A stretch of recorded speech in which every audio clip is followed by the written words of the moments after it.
दर्शकों, कुरुक्षेत्र में कौरवों और पांडवों के बीच लड़े गए युद्ध को पौराणिक काल का सबसे विनाशकारी युद्ध माना जाता है। इस युद्ध में करोड़ों योद्धा वीर गति को प्राप्त हुए थे।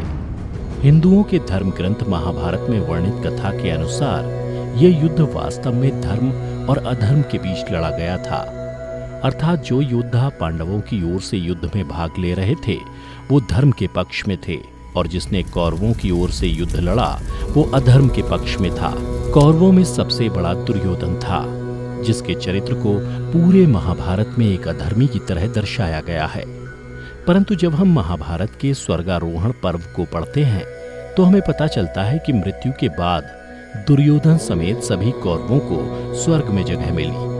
तो दर्शकों, अब आपके मन में ये सवाल उठ रहा होगा कि आखिर दुर्योधन जैसे अधर्मी को मृत्यु के बाद स्वर्ग में स्थान क्यों मिला? तो मैं आपको बता दूं कि इस सवाल का जवाब भी महाभारत में वर्णित है। आज के इस एपिसोड में हम आपको इसी सवाल के जवाब के बारे में बताएंगे, तो हमारे साथ वीडियो के अंत तक जरूर बने रहिए। नमस्कार दर्शकों, द डिवाइन टेल्स पर आपका स्वागत है। महाभारत के स्वर्गारोहण पर्व में वर्णित कथा के अनुसार कुरुक्षेत्र के युद्ध में विजयी होने के पश्चात युधिष्ठिर ने 36 साल तक हस्तिनापुर पर राज किया। इसके पश्चात जब भगवान कृष्ण ने अपना देह त्याग दिया तो युधिष्ठिर समझ गए कि अब उन लोगों का भी पृथ्वी से जाने का समय आ गया है। उसके बाद युधिष्ठिर ने अभिमन्यु के पुत्र परीक्षित को हस्तिनापुर का राजपाट सौंप दिया और फिर अपने चारों भाइयों और द्रौपदी सहित सशरीर स्वर्ग जाने को प्रस्थान कर गए। इसी क्रम में लोगों के साथ एक कुत्ता भी हो लिया। फिर पांचों पांडव और द्रौपदी कई तीर्थ होते हुए हिमालय पर्वत पहुंचे, जहां भगवान शिव ने उन लोगों को स्वर्ग जाने का मार्ग दिखाया। इस तरह सभी वहां से स्वर्ग की ओर प्रस्थान कर गए। इसी क्रम में सबसे पहले द्रौपदी, फिर नकुल, सहदेव, उसके बाद अर्जुन और फिर भीम एक एक कर नीचे गिर गए। अंत में युधिष्ठिर और उनके साथ रहा कुत्ता सशरीर स्वर्ग के द्वार पर पहुंचे, जहां धर्मराज ने कुत्ते को अंदर जाने से रोक दिया। तब युधिष्ठिर ने धर्मराज से कहा, भगवान, मैं इस कुत्ते के बिना स्वर्ग के अंदर नहीं जा सकता। इसके बाद वह कुत्ता, जो वास्तव में स्वयं धर्मराज ही थे, अपने वास्तविक रूप में आ गए। उसके बाद युधिष्ठिर सशरीर स्वर्ग पहुंचे। स्वर्गलोक में पहुंचकर धर्मराज युधिष्ठिर ने देखा कि दुर्योधन स्वर्गीय शोभा संपन्न हो तेजस्वी देवताओं तथा पुण्य कर्मा साध्य गणों के साथ एक दिव्य सिंहासन पर बैठकर सूर्य के समान दैदीप्यमान हो रहा है।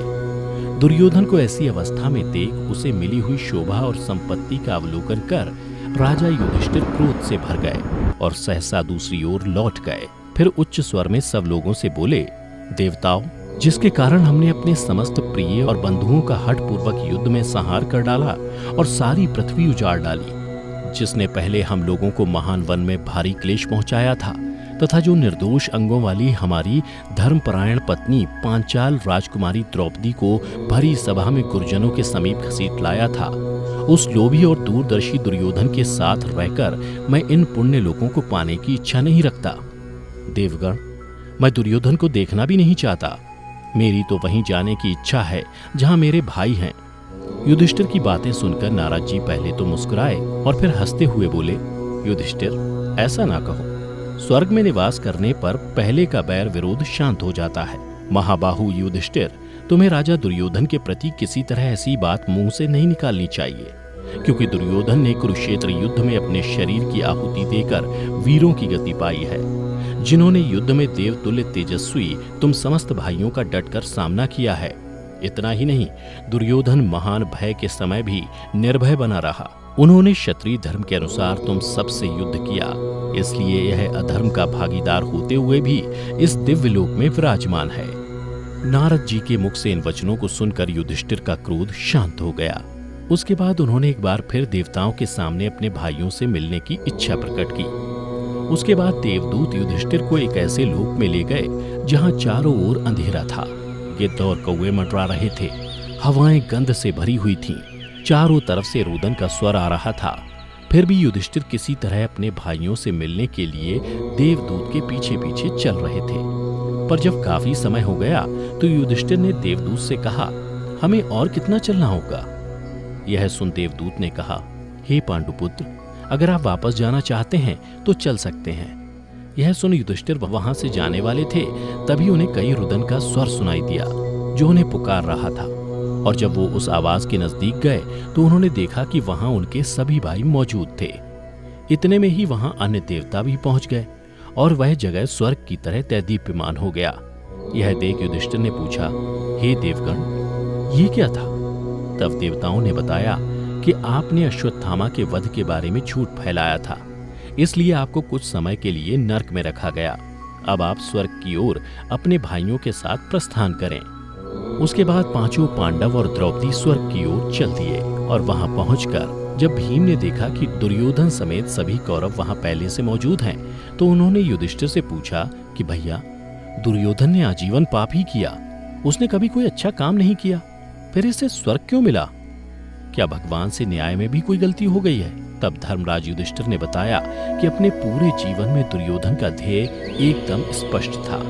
उसी उद्देश्य की पूर्ति के लिए उसने हर संभव कार्य किया। चूंकि दुर्योधन को बचपन से ही अच्छे संस्कार नहीं मिले, इसलिए वह सच का साथ नहीं दे पाया। लेकिन मार्ग में चाहे कितनी ही बाधाएं क्यों न आई हों, दुर्योधन अपने उद्देश्य पर कायम रहा। दृढ़ संकल्पित रहना ही उसकी अच्छाई साबित हुई और इसी कारण उसे सारे अधर्म कार्य करने के पश्चात भी स्वर्ग मिला, नरक नहीं। युधिष्ठिर की बातें सुनकर भीम की जिज्ञासा शांत हुई और उसके बाद कुछ समय तक कौरवों और पांडवों ने बड़े ही सुखी पूर्वक स्वर्ग में समय व्यतीत किया।